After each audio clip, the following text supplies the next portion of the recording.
చంద్రబాబు బృందం దావోస్ పర్యటనలో బిజీగా ఉంది.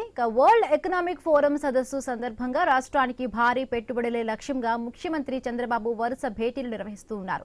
తొలి రోజు యునైటెడ్ అరబ్ ఎమిరేట్స్ ఆర్థిక పర్యాటక శాఖ మంత్రి అబ్దుల్లా బిన్ తౌక్ అల్ మార్రితో కీలక సమావేశం నిర్వహించారు.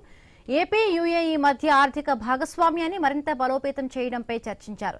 ఏపీ ఫుడ్ ప్రాసెసింగ్ రంగంతో కలిసి యుఏఈ దుబాయ్ ఫుడ్ క్లస్టర్ పని చేసేందుకు ఆల్ మర్రి అంగీకారం తెలిపారు. అలాగే యుఏఈకి చెందిన సుమారు 40 సంస్థలు ఏపీలో ఏర్పాటు చేసేలా తోడ్పాటును అందిస్తామని తెలిపారు.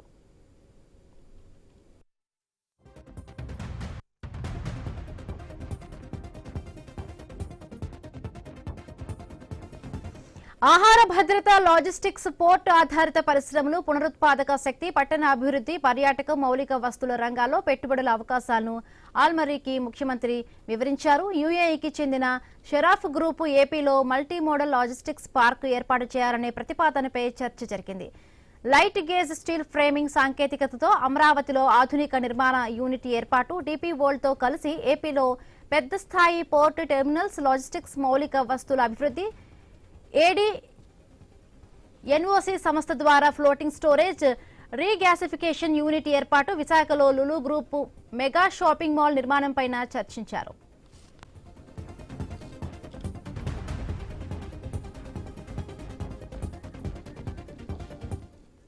యుఏఈతో వ్యూహాత్మక భాగస్వామ్యం ద్వారా ఏపీలో పరిశ్రమలు, ఉపాధి అవకాశాలు, ఎగుమతులు మరింత వేగంగా పెరుగుతాయని సీఎం చంద్రబాబు ఆశాభావం వ్యక్తం చేశారు.